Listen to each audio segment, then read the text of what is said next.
자, 여러분 이번 시간은 수취채권, 반대가 지급채무가 되겠죠. 아주 중요한 얘기는 채권이라는 말은 말 자체로 얘기되느냐 돈을 받을 수 있는 권리를 얘기합니다. 채무라는 말은 바로 내가 돈을 줘야 할 의무를 얘기하는 거죠. 그래서 여러분들 중요한 얘기는 권리와 의무다. 그런 이야기를 우리가 생각하면 충분히 채권이라는 말과 채무라는 말을 갖다 이해하는데 어려움이 없을 거다. 이런 얘기가 되죠. 바로 권리입니다. 바로 의무입니다. 그래서 권리와 의무를 갖다 우리가 얘기할 때 이 중에 하나의 뭐가 되냐면 채권과 채무라는 말을 한다. 이런 얘기가 되고, 특히 우리가 조심해야 될 것은 이 수취채권, 권리를 얘기할 때는 권리를 가지는 채권이라는 말이 되죠. 반면에 지급채무는 바로 내가 의무를 가지는 뭐가 되느냐 하면 채무를 얘기한다. 이런 얘기가 되겠죠. 그럼 요 두 가지 관계 속에서 우리가 따져본다면 권리와 의무라는 말을 갖다 우리가 생각해주고, 바로 이게 중요한 이야기는 이런 수취채권이나 지급채무가 발생되는 원인이 어디 있느냐 이렇게 우리가 본다면은 첫째는 상거래를 통하여, 즉 한마디로 말하면 상품을 주고받기 때문에.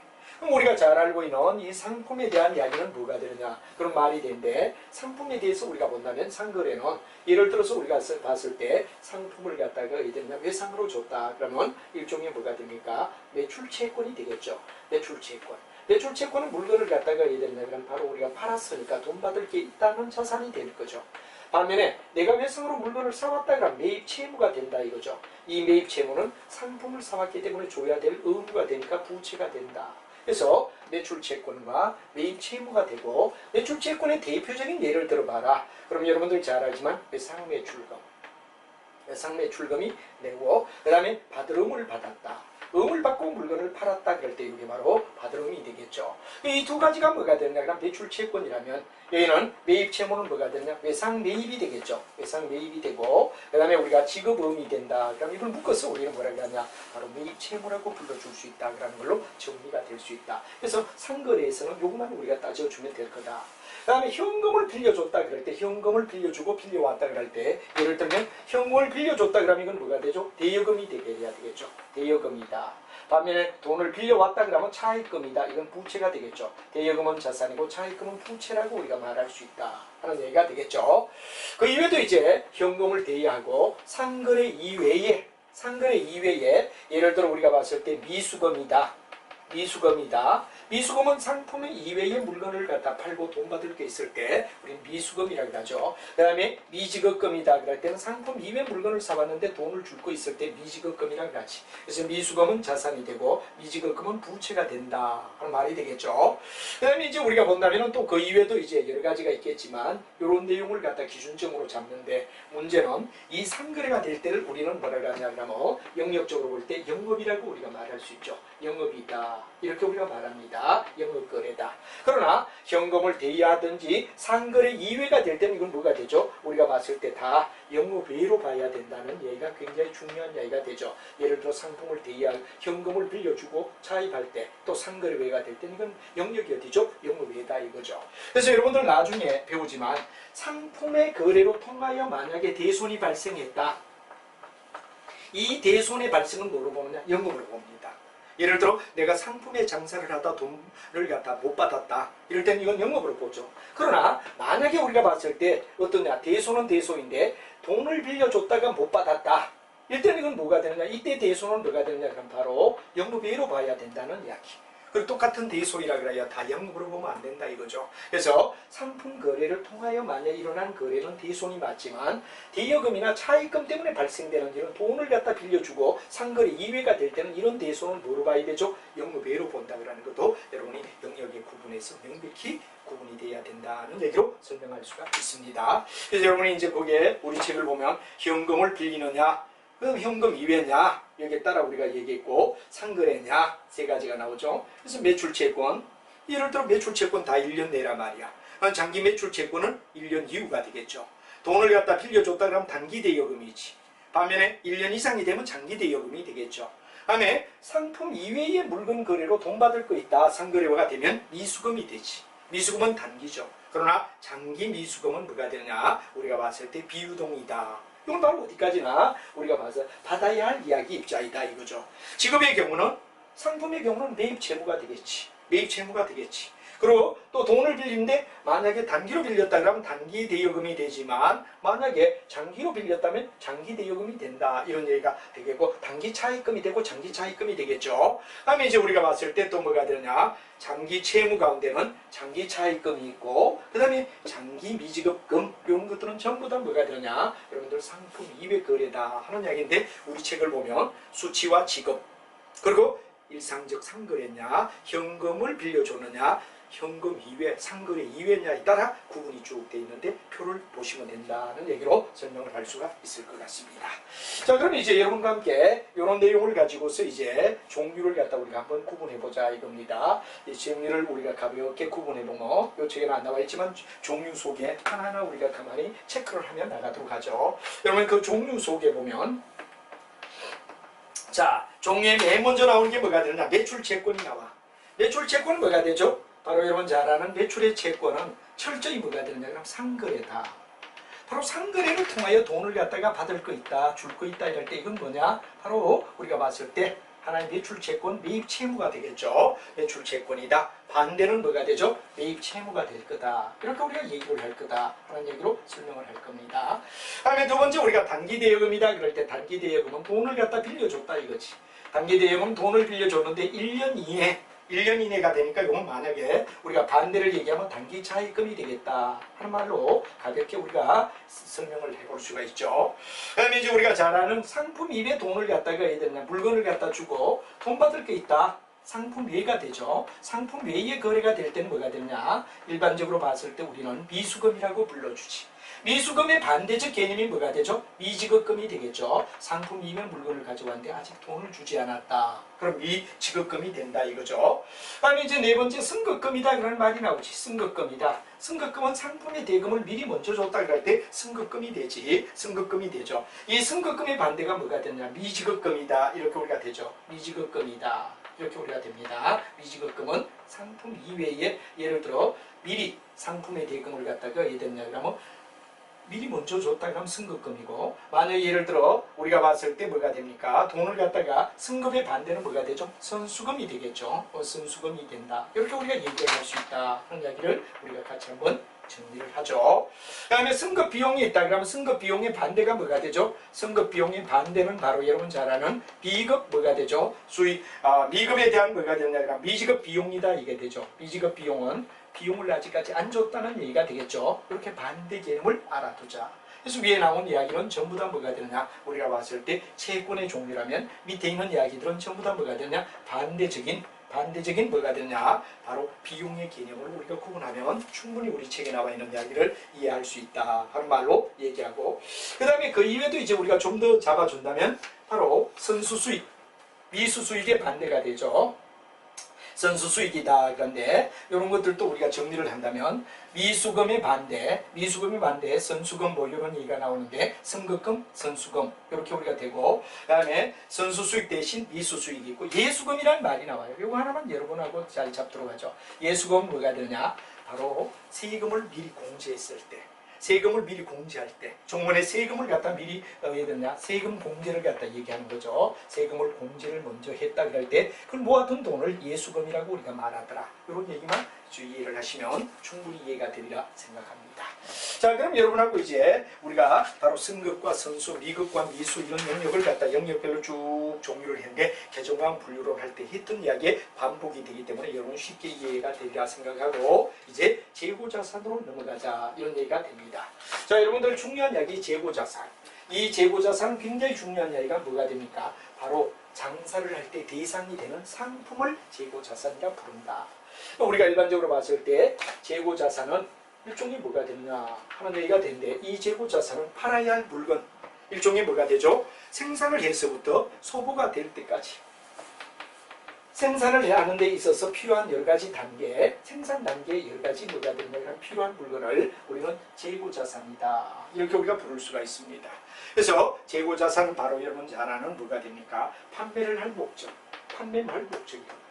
판매할 목적으로 해야 되느냐 그러면 만드는 이런 판매할 목적에 뭐가 되냐 물건을 갖다 우리가 만들 때 이건 뭐가 되죠? 생산 단계라고 얘기한다 이런 얘기가 되죠. 그래서 우리가 재고자산은 바로 여러 가지가 있겠지만 재고자산의 의미가 뭐가 되느냐? 바로 생산을 단계에 필요한 것, 판매를 할 목적으로 가지고 있는데, 예를 들면 어떤 걸 얘기를 하느냐 그러면 상품이나 제품이나 반제품이나 제공품이나 원재료나 저장품, 이건 전부 다 뭐가 되느냐 그러면 판매의 할 목적, 요기 때문에 재고자산이라 부를 수 있다, 이런 얘기가 되겠죠. 이 재고자산은 굉장히 중요한 이야기가 바로 뭐의 목적을 두느냐 말이에요. 뭐의 목적을 두느냐, 판매할 목적, 이게 굉장히 중요한 거죠. 판매할 목적이다. 예를 들어서 우리가 봤을 때 뭐가 됩니까? 만약에 가장 대표적인 게 뭐가 되느냐 그러면 상품이다. 이 상품은 팔기 위하여 타인이 만드는 거예요. 우리가 일반적으로 봤을 때 자기가 만드는 게 아니라 남이 만든 물건을 떼다 놓았다, 그럴 때 이건 뭐가 되느냐? 철저한 상품이라고 우리가 불러줘라. 그러나 제품이다 그럴 때 제품은 누가 만드는 거다? 그렇죠. 자기가 만드는 거다 이거죠. 자기가 메이킹한 걸 갖다 우리는 제품이라고 불러준다. 이렇게 바로 차이가 나는 거죠. 그렇기 때문에 상품을 갖다 우리가 얘기할 때 상품은 뭐가 되느냐? 남이 물건 만든 걸 갖다가 팔기 때문에 우리는 자기가 물건을 떼다 판다는 이야기에서 뭐가 되느냐? 재무회계가 되는 거죠. 이때 우리가 바로 상품을 취급하는 건 어떠냐? 재무회계라고 우리가 말할 수 있다. 이렇게 우리가 말하죠. 재무회계다. 바로 우리가 재무회계에서는 상품을 취급하게 된다는 얘기가 되겠죠. 반면에 제품이다 그럴 때 제품 뭐가 되느냐? 자기가 만든 물건. 그렇기 때문에 우리는 철저히 이게 뭐가 되냐? 원가회계 쪽에 나오는 얘기가 될 수밖에 없다. 바로 원가가 얼마니? 원가회계를 얘기할 때. 그래서 대상이 상품이냐 제품이냐에 따라 우리는 재무회계냐 원가회계냐가 구분되듯이 명백히 이걸 알고 있을 필요가 있다 이거죠. 그 다음에 이제 우리가 중요한 이야기는 이런 제품 과정 속에서 바로 여러분 잘 알지만 밀가루를 반죽해서 빵을 만든다 그럴 때 과정을 갖다 우리가 생각해주면 여기 나오는 용어들을 이해하기가 쉽다 이거죠. 그럼 여러분들 잘 아는 밀가루다. 빵을 만들기 위하여 밀가루가 나와야 되겠죠. 그럼 이제 밀가루 반죽이 있을 거란 말이야. 밀가루 반죽. 밀가루 반죽이 나오고 밀가루 반죽이 나오면 나중에 완성된 뭐가 된다면 빵이 나올 거다. 완성된 빵.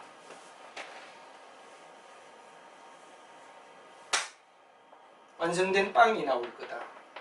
그거란 말이에요. 그래서 밀가루를 반죽해서 빵을 만든다면 이런 과정을 갖다 거칠 거다. 이런 얘기가 되는 거죠. 그럼 밀가루를 우리는 뭐라 그러냐? 재료부라고 우리가 불러주죠. 재료. 재료라고 얘기를 한다. 재료부. 그럼 여기는 뭐가 되느냐? 밀가루 반죽은 이제 잘 아는 제공품. 즉 현재 공정 과정의 인도라 이런 얘기가 되지. 완성된 빵이 뭐가 되느냐? 제품이 된다. 이렇게 될 거란 말이에요.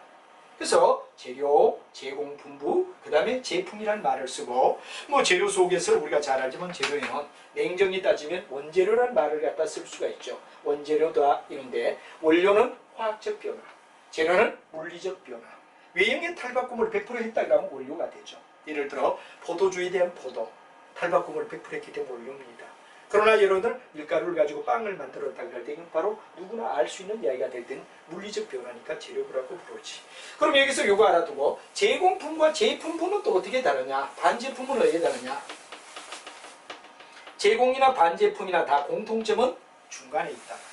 근데 예를 들어 자동차의 타이어는 뭐가 되죠? 반제품이란 말이에요. 밀가루 반죽은 뭐가 되죠? 그렇죠. 우리가 봤을 때 제공품이라고 부른단 말이에요.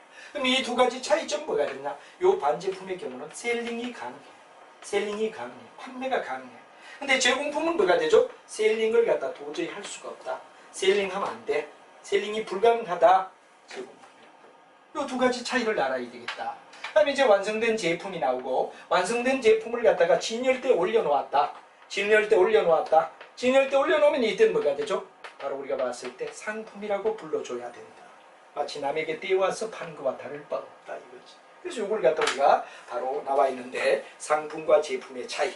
그럼 반제품은 여러분 타이어 같은 거. 타이어는 바로 팔 수 있기 때문에 우리는 뭐냐? 자동차 타이어는 반제품이라고 불러준단 말이에요. 그러나 밀가루 반죽은 뭐가 됐냐? 팔 수 있는 상태가 아니기 때문에 이건 뭐가 됐냐? 바로 제공품이라 불러준다 하는 말이 되고, 그 다음에 이제 완제품이 있고 원재료가 있고 그 다음 저장품. 저장품 말 그대로 얘들은 창고에 가지고 있는 제품을 저장품이라 부른다 하는 얘기가 되며 이 상품에 대한 분류를 기업회계 기준에 의하여 우리가 다시 나타내었다 하는 이야기를 여러분 이해를 해야 된다 이거죠. 이거 이해를 했고, 그 다음에 재고자산의 의미는 바로 우리가 일반적으로 봤을 때 판매를 위하여 가지고 있다 이거죠. 예를 들어 토지도 누가 가지고 있느냐? 일반적으로 우리가 봤을 때 토지라 그러는 이야기를 갖다 일반적으로 가진다면 이거는 유형자산이 됩니다. 왜? 장사에 필요해서 나중 공장을 짓고 건물을 짓기 위하여 가지고 있다. 여기 토지는 뭐가 있느냐? 유형이란 말이야. 그러나 예를 들어 유형인데 일반적으로는 유형이죠. 근데 어떤 문제가 되느냐? 부동산이 만약에 토지를 가지고 있다. 부동산이 토지를 가지고 있다 그러면 이건 뭐가 되죠? 바로 우리가 봤을 때 부동산업에서는 재고자산이라고 불러줘요. 왜? 팔기 위하여 가지고 있기 때문에. 팔기 위하여 가지고 있기 때문에. 그래서 일반적으로 토지를 갖다 일반 기업의 경우는 뭐가 되느냐? 그럼 바로 유형으로 봅니다. 그러나 우리가 부동산 같은 경우에 만약에 땅을 가지고 있다 그러면 이건 재고자산으로 봐야 된다. 왜? 팔기 위해서. 이런 얘기가 되죠. 그 다음에 주식을 갖다 우리가 보더라도 주식을 일반적으로 가지고 있다 이럴 때 일반적인 게 뭐가 되느냐 그러면 유가증권이라고 우리가 구분한다 이거죠. 가치가 나가는 증권이다. 유가증권이다. 이런 말을 쓰죠. 근데 만약에 뭐가 되느냐? 만약 이걸 갖다가 증권회사가 가지고 있다 이럴 때는 뭐가 되죠? 바로 재고자산.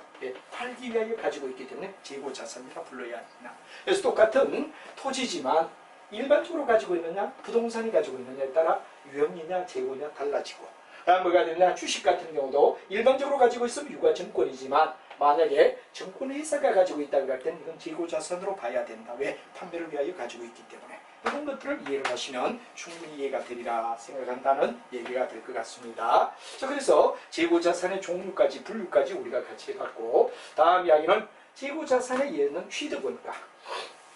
자, 우리가 일반적으로 재고자산은 반드시 팔기 위하여 우리가 만들어서 팔기 위하여 가지고 있는 자산을 재고자산이라 부르는데 이 재고자산에서 굉장히 조심해야 될 이야기가 몇 가지 회의에서는 알아둬야 할 이야기가 있다 하는 이야기를 여러분하고 같이 한번 살펴보도록 하죠. 자, 여러분이 잘 알지만 선적지 조건이다, 도착지 조건이다 이런 말을 많이 씁니다. 선적지 조건이냐, 도착지 조건이냐 그런 말이 되는데 자, 우리가 일반적으로 매입에 대한 취득 원가는 가장 먼저가 뭐가 되냐? 취득 원가. 바로 이거는 굉장히 중요한 원가는 어떻게 보죠? 하는 말이 되는데 매입 가격에다가 재비용을 달아. 이게 뭐가 되느냐? 매입의 원가라고 얘기를 하죠. 매입의 원가다. 그럼 원가에는 반드시 재비용이 포함된다 이런 얘기가 되죠. 예를 들어 운임을 할 때 드는 비용. 만약에 물건을 사올 때 드는 운임비는 어디에 속하죠? 바로 재비용이 되고 재반비용인데 이 재비용은 반드시 원가에 포함된다 하는 말이 취득 원가를 갖다 우리가 구해올 때 조심해야 될 사항이다 이거죠. 그럼 여기서 이제 중요한 이야기가 바로 매입할 때는 가격의 재비용은 뭐가 되죠? 운임비는 반드시 원가에 포함되지만 예를 들어 판매를 한다. 판매할 때 운임비는 어디 되죠? 판매비입니다. 원가에 포함되는 게 아니다 이거지. 예를 들어 만약에 내가 판매를 위하여 셀링한다. 얘는 바잉할 때 이야기가 되죠. 바잉할 때 내가 사올 때는 반드시 뭐가 되느냐? 원가의 재비용을 포함하지만 셀링할 때는 왜 되죠? 여기에 재비용이 있다. 이럴 때 재비용은 원가에 포함하는 게 아니라 판매비로 봐야 된다. 판매비로 본다.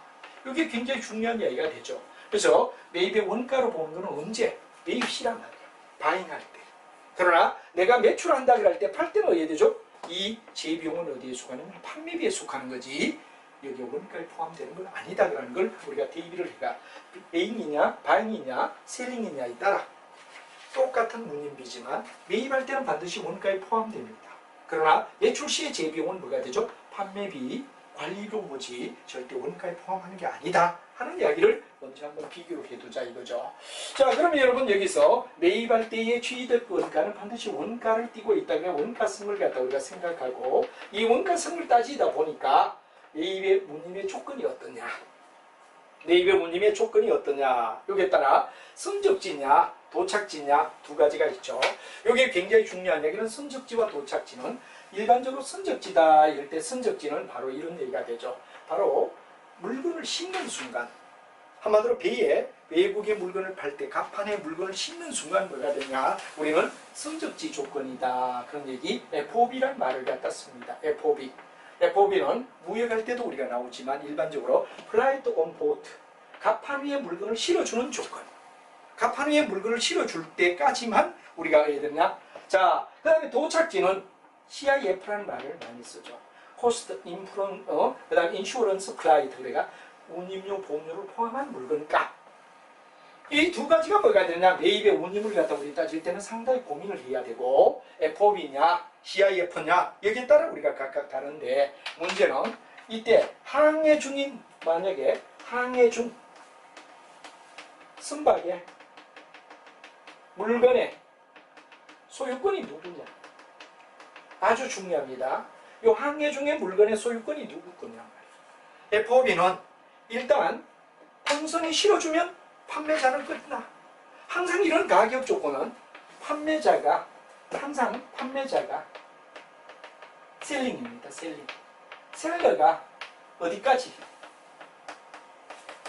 얼마에? 이게 뭐냐? 그럼 가격 조건이란 말이에요. 판매자가 어디까지? 얼마에 가져다 주느냐? 여기는 판매자가 어디까지? 본선 갑판에 실어주는 조건. 근데 여기는 어디 되죠? 운임과 보험료를 포함한 물건가까지 다 내주는 게 도착지랍니다. 그러면 항해하는 선박에 있는 물건의 소유권은 누구냐? 그럴 때는 선적지의 경우는 이미 배에 실어주면 소유권은 누구에게 넘어가는 거야? 매입자에게 넘어가. 이때는 매입자에게 가. 매입자에게 바로 이 물건에 대한 소유권이 넘어가거든요. 그런데 CIF의 경우는 도착항할 때까지, 도착항에 가서 이제 건너줄 때까지는 그 소유권이 누구 거냐?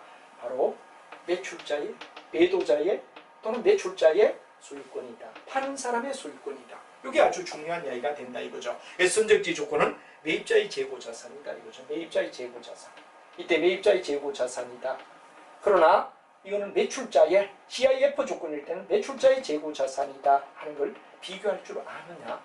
항해할 때 배 중간에 싣고 가는 물건의 소유권이 누구냐는 보험의 경우는 아예 실어주면 그거로서 판매자는 끝나. 이렇게 굉장히 중요한 가격 조건은 반드시 판매자가 어디까지, 얼마에, 이게 바로 가격 조건이다. 그런 이야기를 여러분이 꼭 알고 있어야 돼요. 그래서 항상 주어는 누가 되죠? 판매자가 됩니다. 판매자가 어디까지, 그리고 얼마에 가져다 주느냐. 요거란 말이에요. 그래서 여러분이 이 점을 이해를 하시면 될 것 같습니다. 자, 여러분들이 굉장히 중요한 이야기는 가격 조건입니다. 가격 조건은 한마디로 말하면 판매자가 어디까지 얼마에 가져다 주느냐. 기준은 항상 판매자라 그런 얘기하죠. 그래서 대표적인 게 FOB다 그럴 때 매일 이제 바로 본선 갑판까지 실어주다 보니까 항해주는 물건에 그때는 항해하는 소유권이 누구 거죠? 본선에 실어주면 파는 사람 손대. 매입자의 뭐가 되냐? 그럼 재고자산이다.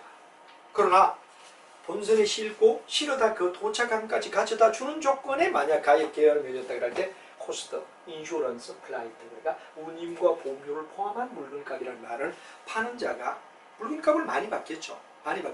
이럴 때 항해 중에 선박에 있는 물건은 누구 거냐? 이때는 아직까지 소유권이 넘어가지 않았기 때문에 매도자의 소유권이다 하는 이야기를 여러분 분명히 이해하고, 항해 중인 선박의 물건이 누구 거냐 하고, 항상 이 가격 조건이 나올 때는 판매자가 어디까지 얼마에 가져다 주죠 하는 조건을 정확하게 이해하는 게 중요하다는 걸 꼭 명심해 주시기 바랍니다.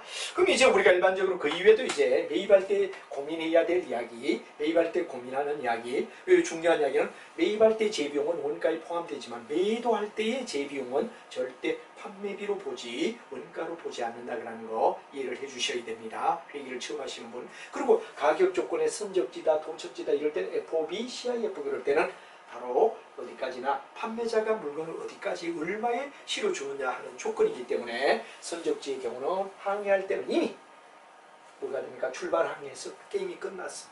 그러나 여기는 도착항까지 실어주는 조건이다 보니까 뭐가 되냐? 항해하는 선박의 이야기는 매도자가 돼야 된다는 이야기를 꼼꼼히 하나하나 이해를 잘 해주시는 게 중요합니다. 특히 뭐 비전공 학생들, 전공 학생의 경우는 아마 거의 대다수 이 부분을 들을 때 반복이 된다 이렇게 생각하고, 비전공 학생의 경우는 필히 여러분들이 이런 걸 정확하게 이해를 해줘야 되며, 원가, 우리 일반적으로 원가나 중급에게 가면 이런 거 자세히 설명할 수가 없습니다. 그때는 빨리 속도를 내며 나가지만 지금 선생님은 원리이기 때문에 이런 얘기를 하기 때문에 다소 좀 답답함을 느끼는 전공 학생분들도 있지만, 그러나 내가 남에게 설명할 정도로 확실해야 된다 그러는 데서 한 번 더 체크를 하며 나가주면 될 것 같습니다.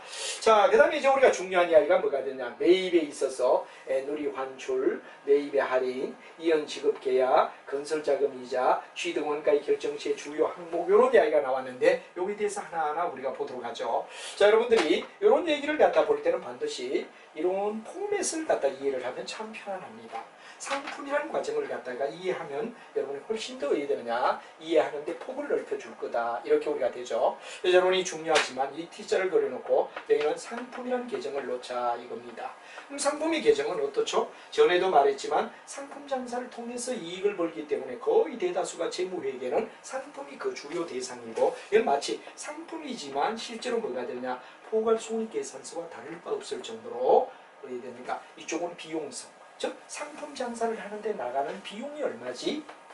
상품 장사를 위하여 나갈 돈은 얼마지? 이런 얘기가 된다면 이쪽은 상품 장사를 해서 번 돈이 얼마지? 그러니까 여기는 비용이라면 이건 수익이라고 봐도 괜찮다. 왜? 상품이 중심이 되다 보니까. 상품이 꼴 뭐가 되죠? 회사 이익과 연관이 되기 때문에. 그러면 이쪽은 뭐가 되냐? 상품 장사를 위하여 내 주문이 얼마 나갔죠? 하는 이야기는 두 가지가 있어. 지난번에 사왔는데 못 팔고 이번에 넘어온 것도 돈 주고 사온 원가란 말이야. 그럼 이게 뭐냐? 지난번에서 이번 넘어왔어요. 기초재고. 또는 일명 전기월이라는 말을 갖다 쓰죠. 전기월. 그럼 바로 뭐가 되냐? 지난달에서 이번 달 넘어왔대. 2월이라는 말은 2는 이사, 월별로 이사한다. 여기 반대가 뭐가 되죠? 바로 기말재고 또는 차기월이라는 말을 쓰지. 기말재고는 바로 여기 들어간다. 기말재고 이렇게 되는 건 남는 거란 말이야. 이건 차기월 다음 달로 간다는 얘기가 되는데, 여기까지는 이거는 내가 팔고 나머지, 이거는 지난번에 사온 거, 이번에 사온 거. 이번에 사온 게 뭐가 되냐? 매입이란 말이야. 이번에 사온 게 매입이란 말이야. 그러면 내가 상품 장사를 위하여 돈 나가는 건 뭐죠? 지난번에 사와서 이번에 넘어온 거, 이번에 사온 거. 예를 들어 이번에 지난달에 넘어온 게 100원이고 이번에 사온 게 1000원이다. 그러면 내가 돈 들여 상품 장사를 위하여 돈 들어간 건 얼마죠? 전체 1100원이 될 거다. 이렇게 얘기할 거란 말이야. 그리고 이게 A, 요걸 B라 그러면 A와 B를 더하라. 이게 뭐죠? 전체 지가 돈 들인 거예요. 상품 장사를 위하여 지난번에 사와서 이번에 넘어온 거, 이번에 사온 거 다 돈 주고 사와서의 비용성이지. 그럼 내가 이 물건 가지고 얼마짜리 가치를 창조했잖아. 팔고 파는 게 뭐죠? 매출이라. 나머지가 뭐가 되죠? 기말재고 차기월이라는 얘기가 되지. 여기를 갖다 A, B, C, D라고 얘기하자 이거지. 그래서 상품에서는 굉장히 이게 중요해요. 그래서 바로 이번에 사온 거, 지난번에 사와서 이번에 놓은 거 100원, 이번에 사온 거 1000원이면 돈 주고 전체 사온 거 얼마죠? 1100원 사왔단 말이야. 참고해 보여. 여기 얼마냐? 300원이 남았다. 그러면 실제로 1100원 사왔어. 300원 남았으니까 이 판 것의 원가는 의에 되죠? 그렇죠. A에다 B를 더하여 C를 빼면 원가다.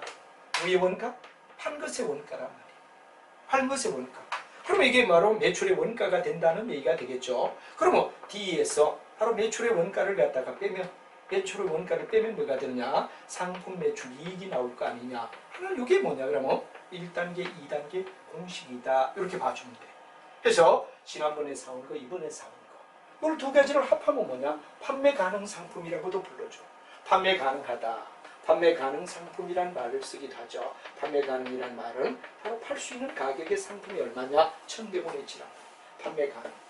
그리고 이게 왜 되느냐? 이게 왜 되느냐? 300원이 남았으니까 B 주면 1100원에서 300원을 빼면 뭐가 되느냐? 800원이 매출의 원가라. 그러면 이 얼마에 팔았느냐? 이게 예를 들어 1200원 팔았다 그러면, 자, 매출 원가는 800이죠. 800인데 얼마냐? 1100에서 300을 빼니까 800인데 이게 1200원 했으니까 400원만큼 이득을 받네. 상품 매출 이익이 400원이네. 이게 기본 포맷이에요. 근데 이 포맷에서 단지 우리가 조심해야 될 거는 매입한 물건이 나빴어.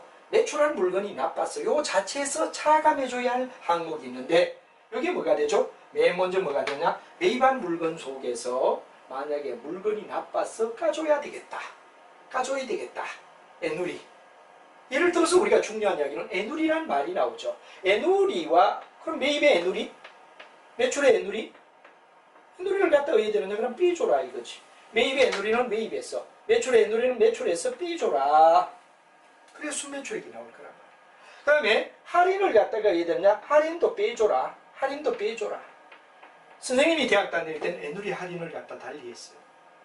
애누리는 뭐가 되느냐? 그럼 영업이다. 왜? 품질이 나빠서 갚아주는 애누리였어. 할인은 많이 팔라고. 판촉이다. 영업외로 본 적도 있었어요. 그러나 요즘은 애누리든 할인이든, 애누리든 할인이든 다 매입에서는 매입을, 매출에서는 매출을 빼줘라 이거지. 그런데 사온 물건 중에 물건이 나빠 되돌려보내는 걸 뭐라 하죠? 환출이라고 해요. 그러면 나빠서 돌려보내서 환출도 매입이니까 이거는 출 조심하세요. 이건 뭐가 되죠? 팔한 물건이 되돌아오는 걸 환입이라고 해요. 입. 그럼 이건 매출에서 환입을 빼라 말이죠. 그래서 우리가 중요한 이야기는 자, 애누리와 할인의 차이는 애누리는 비교적 품질이 약간 나쁘기 때문에 값깎아 주는 거예요. 할인은 많이 팔기 위한 판매 촉진의 방법이다. 일종의 마케팅에서 판촉을 위하여 할인을 해준다. 이거는 품질 자체 문제. 이건 많이 팔라고. 옛날은 이건 영업외로 보고 이거 영업으로 봤는데 지금은 다 영업으로 봅니다. 복잡하니까. 이걸 비기 제도 변경이라고 하죠.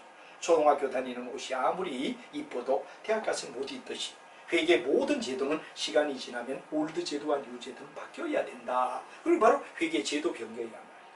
우리 뒤에 가면 회계 제도 변경 배우는 이유가 뭐죠? 회계는 그 자리에 머물지 않아. 항상 바뀌게 돼. 그 옛날 선생님이 다닐 때는 애누리는 직접, 할인은 영업해, 이건 영업해 이랬는데 지금 다 영업이요. 그래서 옛날은 뭐 애누리 석자는 이거 잘못할 때 애누리는 왜 됩니까? 반영되는데 할인은 옛날에 반영 안 됐어. 그래 글자가 긴 거는 연결, 글자가 짧은 거는 빠져. 이렇게 우리가 단편으로 생각한 적도 있는데 지금은 다 되니까 다행이죠. 애누리는 냉정히 따진 품질의 분야입니다.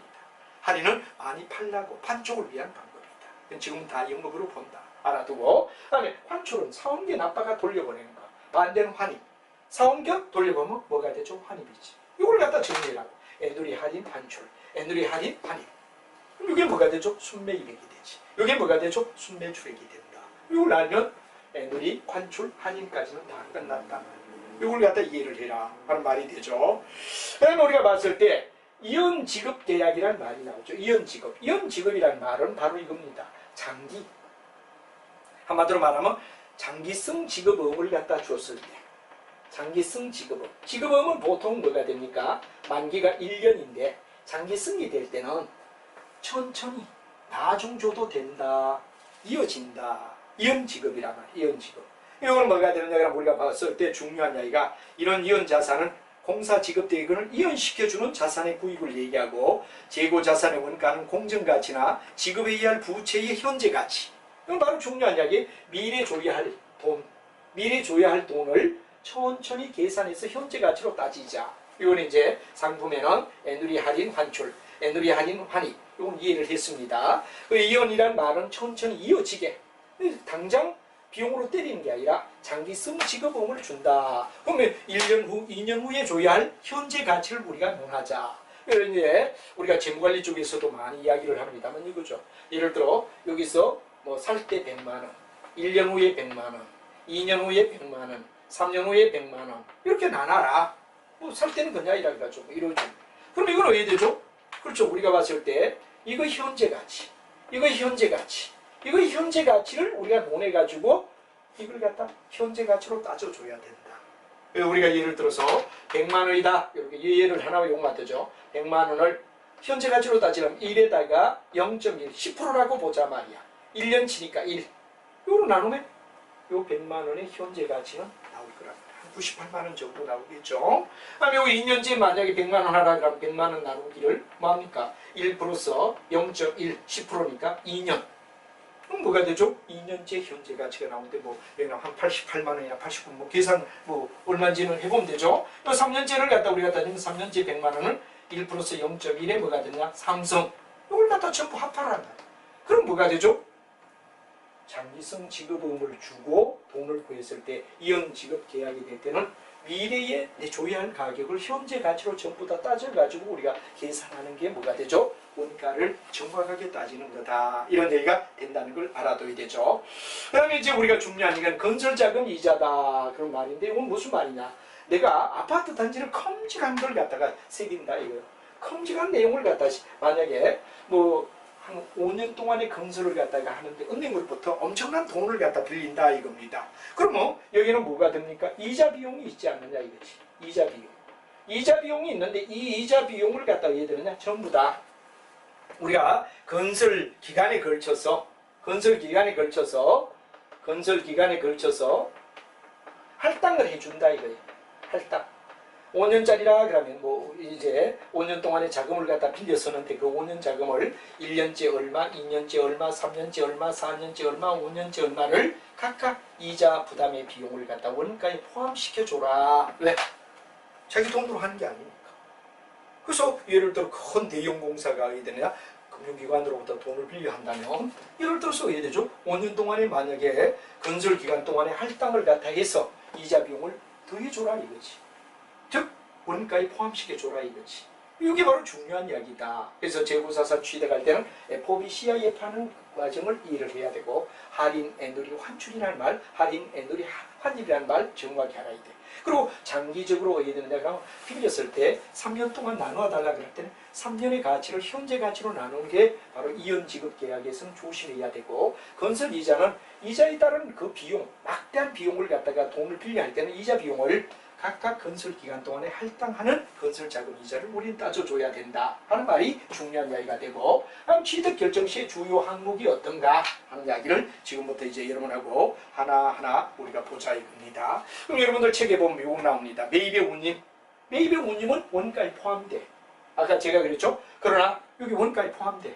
매출에 따른 재비용은 판매비로 본다. 이게 굉장히 첫 번째 그거죠. 애누리, 환입, 환출은 어야 되는, 애누리, 환출, 매입, 할인은 다 어야 되느냐? 우리가 빼줘야 된다. 그 다음에 건설자금의 이자는 뭐가 되느냐? 취득원가에, 건설자금의 이자는 취득원가에 플러스 시켜줘야 된다. 왜? 이자 비용을 갖다가 왜 이자를 줘야 됩니까?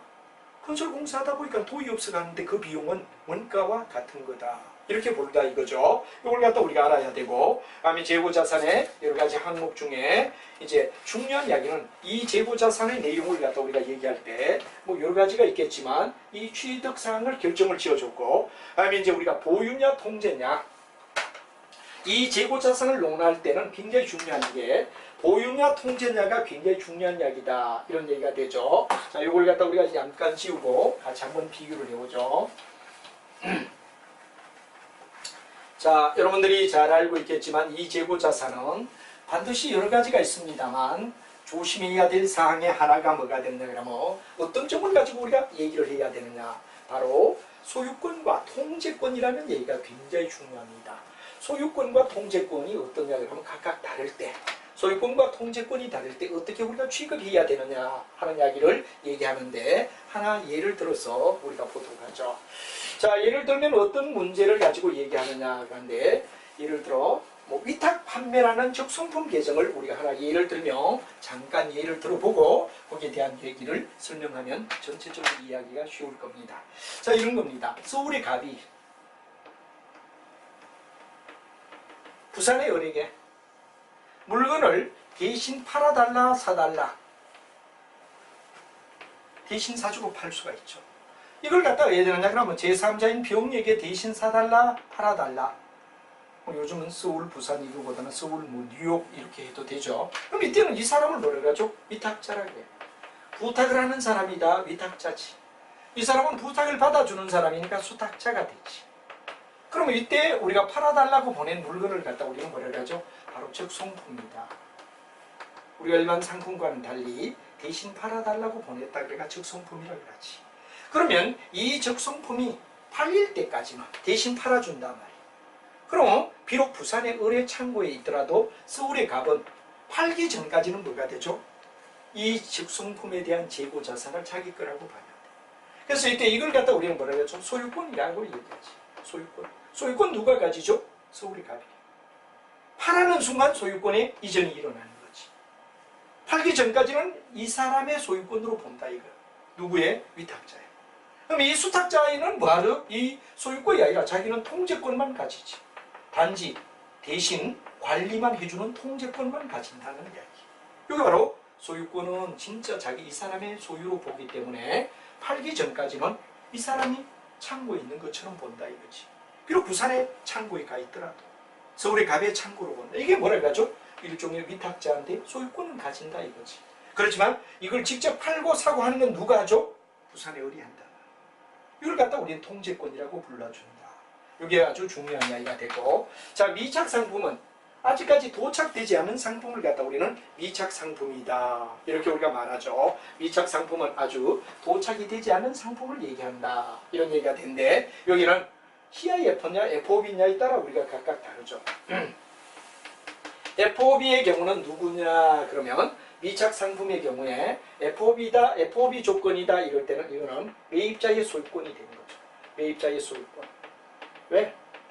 본선에 딱 씻는 순간 손 떼니까 그 사람.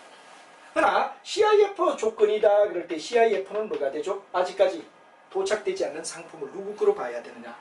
매도자. 매도자의 소유권으로 봐야 된다. 파는 사람의 소유권. 단지 우리 도착항에 와서 내한테 건너줄 때 나는 인정하니까 이때는 FOB의 조건은 매입자의 소유권으로 보지만 CIF에는 매도자의 소유권으로 항해 중인 상품은 봐야 된다. 이게 바로 굉장히 중요한 이야기란 말이에요. 어떤 가격 조건으로 결정했죠? 하는 이야기. FOB냐 CIF냐 그거 알아둬라 이거죠. 그래서 선적지냐 도착지냐. 선적지가 FOB, 도착지가 CIF인데 이때는 매입자의 소유권 혹은 매도자의 소유권으로 봐야 된다. 알아둬야 된다. 그 다음에 이제 아주 중요한 이야기는 미착 상품이 나오는데 가끔씩은 미달 상품이라는 말이 나와요. 그래서 미달. 미달은 뭐죠? 미달 상품과 미착 상품에 대한 개념은 달라. 이건 바로 미착은 아직까지 남으로부터 샀는데 아직 도착이 안 됐다는 상품이며 조건이 뭐냐에 따라 각각 우리가 처리해야 되는데 미달 상품은 어떤 경우죠? 본점과 지점 거래. 본지점 간의 거래가 됩니다. 본점에서 지점에 물건을 갖다 보냈다.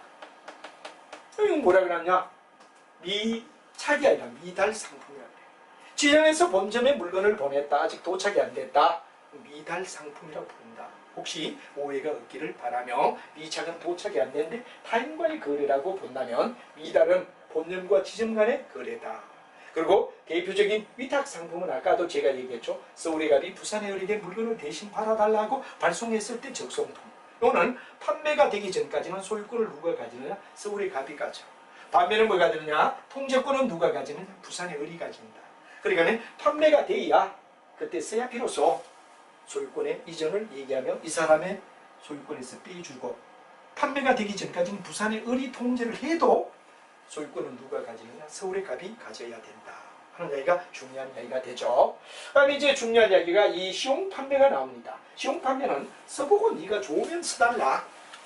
시용 판매는 네가 써보고 물건이 좋으면 써달라 그런 이야기가 시용 판매를 얘기한다 이거죠. 그럼 이것도 역시 판매 구매자의 의사가 내가 사야 된다. 구매자가 사겠다.